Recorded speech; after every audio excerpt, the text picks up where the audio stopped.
नमस्कार प्यारे बच्चों। ये जो तैयारी आपकी करवाई जा रही है बोर्ड एग्जाम को देखते हुए, हम आपका जो पूरा तैयार करवा रहे हैं, पूरा मैटर आपको दिया जा रहा है, वो केवल बोर्ड एग्जाम के लिए दिया जा रहा है। और कुछ बच्चे तो इसमें किस्मत के सहारे बैठे होंगे। बेटा, किस्मत के सहारे ना बैठो, आपको मेहनत करनी है लगातार, उसमें आपको जुनून लाना है पढ़ाई के लिए, तभी आप सफल हो सकते हैं। क्योंकि एक चीज हमेशा याद रखना कि जो किस्मत होती है वो केवल जुए में आजमाई जाती है, और जब आप सफलता प्राप्त करना होता है आपको, तो उसके लिए आपको कठिन परिश्रम की आवश्यकता होती है। तो ये केवल आपको कठिन परिश्रम से ही हासिल हो सकता है। आपको अच्छे नंबर लाने हैं तो आप कठिन परिश्रम ही कर सकते हैं, दूसरा कोई ऑप्शन आपके पास है नहीं। तो चलिए हम आज की वीडियो शुरू करते हैं। ज़्यादा आपकी पढ़ाई को ध्यान में रखते हुए हम जल्दी से जल्दी वीडियो को शुरू करना चाहते हैं। चलिए, इसमें पहला क्वेश्चन आपको दिया गया है कि वैद्युत क्षेत्र वेक्टर ई में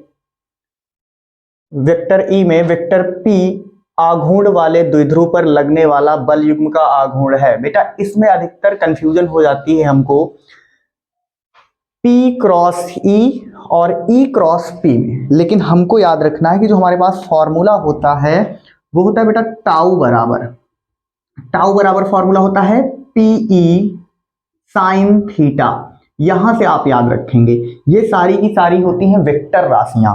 तो वेक्टर निरूपण इसका आपका बताया जाता है कि ये वेक्टर टाउ बराबर होता है P क्रॉस E बनेगा।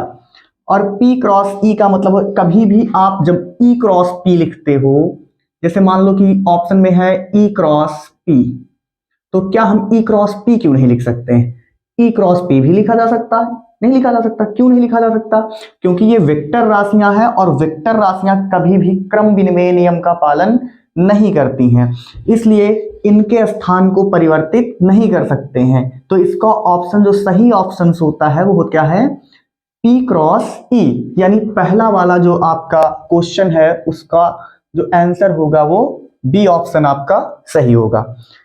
इसके बाद बेटा जो दूसरा क्वेश्चन आपके पास है, दूसरे क्वेश्चन से हमको दे रहे हैं कि 5 कूलाम आवेश के दो बराबर तथा विपरीत आवेशों के बीच की दूरी 5 सेंटीमीटर है।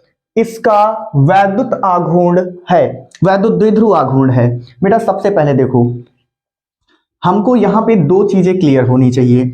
एक तो ये मान लिया कि हमारे पास कोई एक वैद्युत द्विध्रुव है, और वैद्युत द्विध्रुव की जो हम लोग लंबाई मानते हैं वो टोटल लंबाई हम मानते हैं 2L।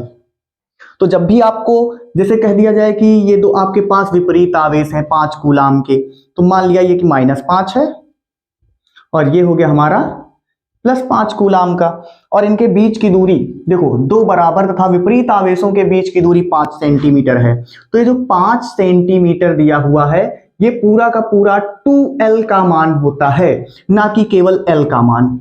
बहुत लड़के क्या करते हैं कि इसको L बराबर 5 सेंटीमीटर लिख देते हैं, और उसके बाद इसमें फिर से 2 से गुणा करा देते हैं सवाल लगाते समय।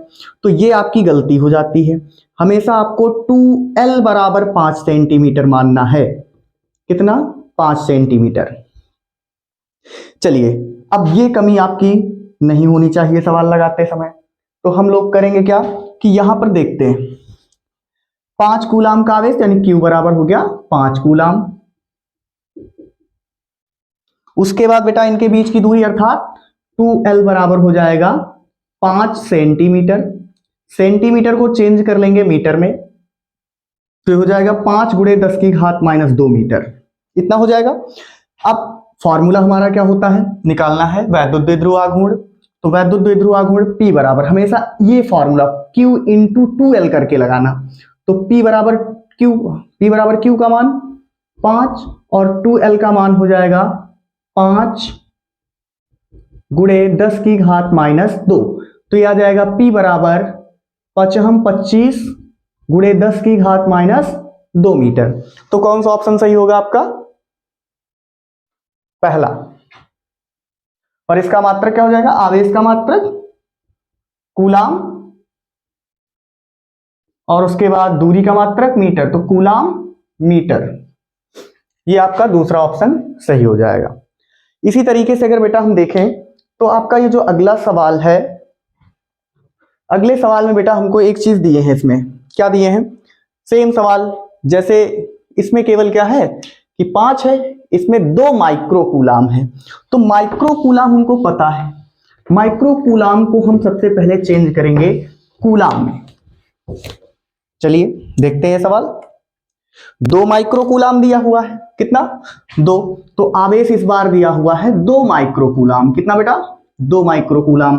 अब इस माइक्रो कूलाम को हम चेंज कर लेंगे कूलाम में, तो आ जाएगा 2 × 10⁻⁶ कूलाम। और उसके बाद इनके बीच की दूरी कितनी है, बीच की दूरी को कहां से लिखना है 2l से, 2l बराबर कितना हो जाएगा 3 सेंटीमीटर, सेंटीमीटर को चेंज कर लेंगे काहे में मीटर में, 3 × 10⁻² मीटर हो जाएगा। उसके बाद फॉर्मूला निकालना क्या है P, वैद्युत द्विध्रुव आघूर्ण, तो P बराबर हो जाएगा Q × 2l, तो P बराबर हो जाएगा Q का मान कितना 2 × 10⁻⁶, 2l का मान कितना 3 × 10⁻²।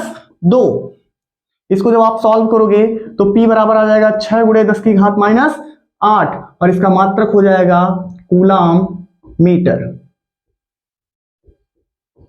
कौन सा ऑप्शन सही होगा बेटा, ये ऑप्शन बी। उसके बाद कह रहे हैं कि एक बिंदु आवेश पर वैद्युत द्विध्रुव के कारण लगने वाला बल निर्भर करता है, तो ये इसका जो ऑप्शन होगा वैद्युत द्विध्रुव अगर कहीं भी दिया होगा तो उस कंडीशन में जो दूरी होगी वो F बराबर F is proportional to 1/r³ के, F is proportional to 1/r³, या इसको हम लिख सकते हैं क्या, जैसे दिया हुआ है, जब भी आप वैद्युत द्विध्रुव देख लो, वैद्युत द्विध्रुव इसके कारण चाहे तीव्रता आपसे पूछे और चाहे बल पूछे, वो त्रिज्या जो होती है उसकी हमेशा व्युत्क्रमानुपाती होती है क्यूब के। चलिए अगला सवाल 5वां नंबर। 5वें में क्या कह रहे हैं कि एक इलेक्ट्रॉन के आवेश और द्रव्यमान का अनुपात होगा, तो इलेक्ट्रॉन का आवेश कितना होता है E 1.6 × 10⁻⁹, इलेक्ट्रॉन का द्रव्यमान कितना 9.1 × 10⁻31, इसका अनुपात पूछ रहे हैं अर्थात E/m, तो E 1.6 × 10⁻⁹ बटे 9.1 × 10⁻31, ये ऊपर जाएगा तो E/m इक्वल टू हो जाएगा 16/91 और गुणे 10⁻12, एक घात यहां से कम करके इसको 160 कर लेते हैं। इसको जब आप भाग करोगे तो ये आ जाएगा E/m इक्वल टू 1.77 × 10⁻11 और इसका मात्रक हो जाएगा कूलाम प्रति किलोग्राम, कूलाम प्रति किलोग्राम। तो इसमें कौन सा ऑप्शन सही होगा बेटा, ए ऑप्शन सही होगा। आप मेहनत करते रहिए, सफलता आपको मिलेगी। धन्यवाद।